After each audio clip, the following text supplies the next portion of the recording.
welcome to another episode of Crash Cinnamon. I'm your host, Makena.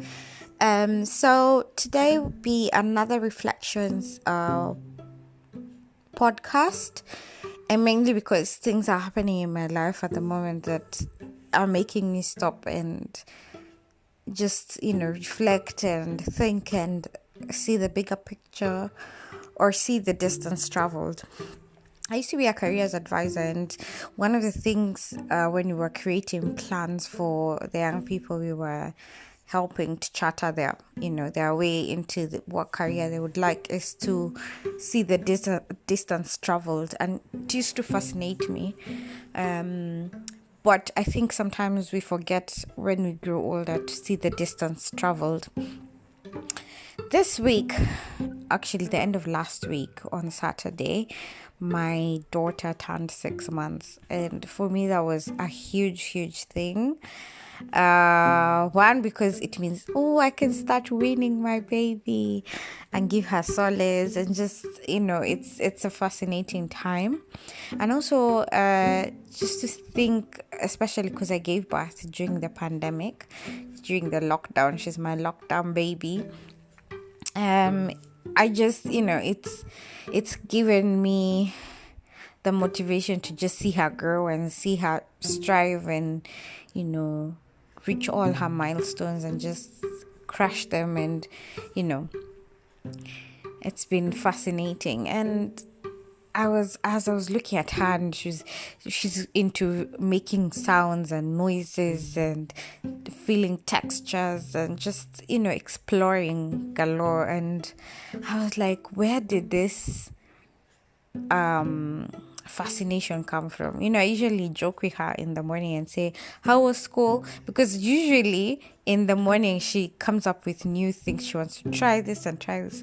So I usually joke like she goes to school at night when she's sleeping or something, because during the day she's not like that. She'll continue doing whatever she started in the morning, which is very fascinating.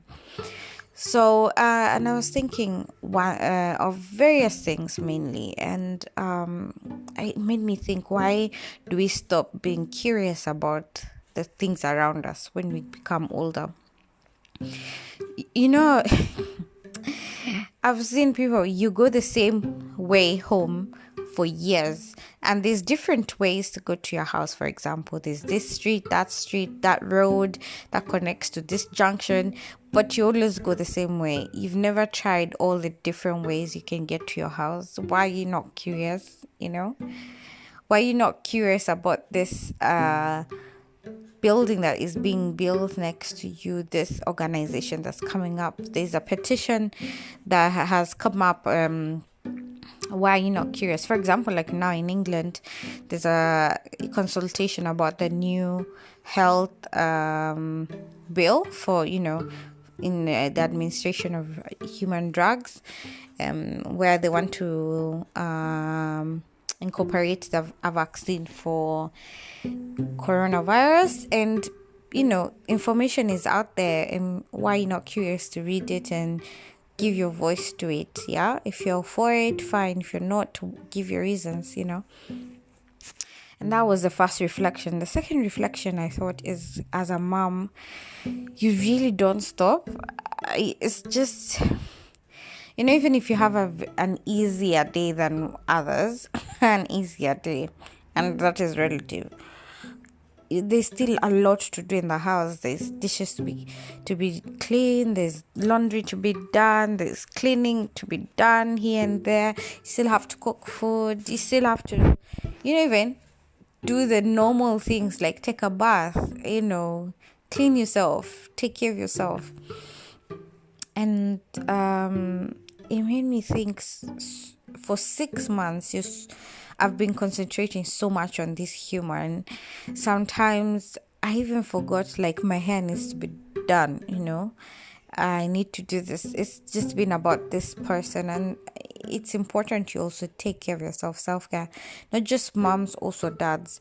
People think just because a lot of that 80%, 90%, 70%, whatever percentage, 50, 40 is the woman.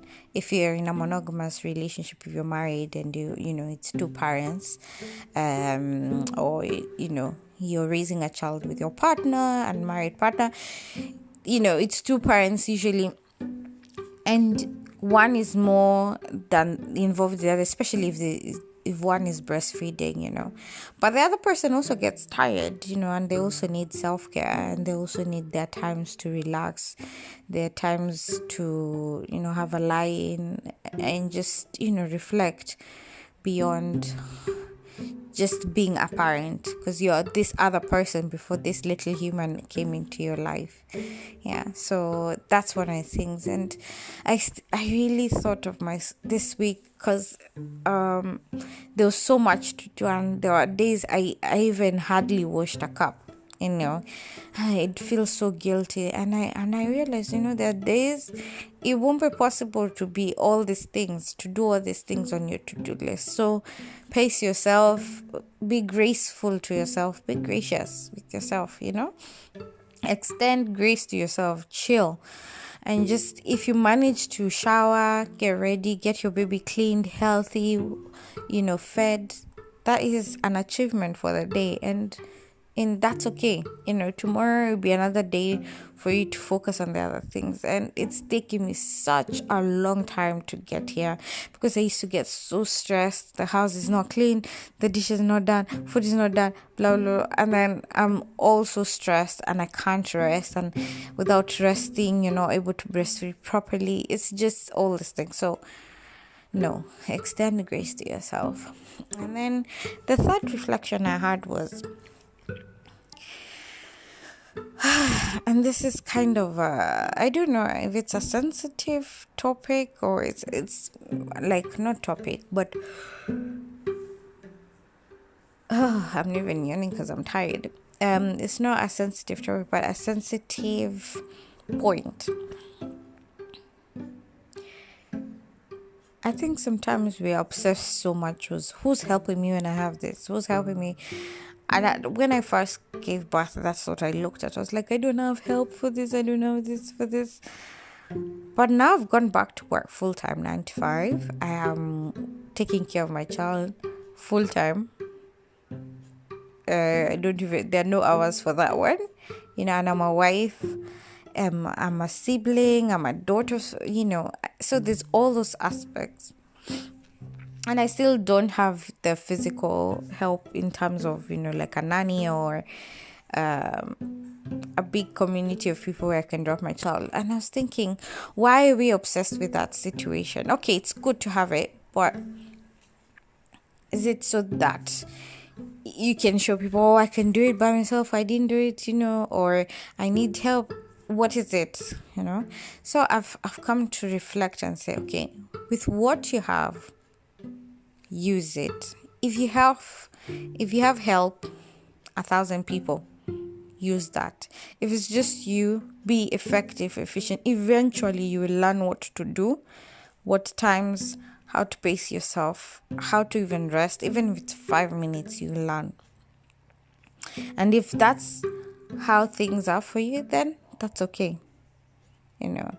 Have a whinge here and there, cry, say the way the world is ending. Especially, I was born in September, we can be so dramatic and emotional. So, that's allowed, but don't stay there. And when you see how far you've come, especially when you see your child has reached all her milestones or his milestones, and they're healthy, they're okay, they're happy, pat yourself in the back. You're allowed to, and pat the backs of those who've helped you as well, And I was reflecting how my parents have been so supportive. Oh my goodness, I cannot explain in words. And it's not even just because of them physically being there the times they're able. It's just the way they think of little things. Like when they come to my house, they don't expect me to cook. They actually come with food, everything to cook. I don't know why, but they decided that's how they're going to ease the burden plus help me.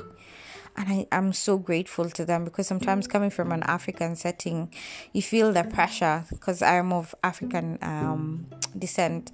You feel the pressure like, oh, your parents are coming, you have to do this, you have to do this. And they've given me the license to say, relax, you're the mom, you have all this going on, we know what to do. And these people are not necessarily young. My dad is in his 70s, my mom is in her 60s. And, it's just beautiful to see how they'll give of themselves, of their time. And they'll just show me respect as another human being, show me love as another human being, not just because I'm their child.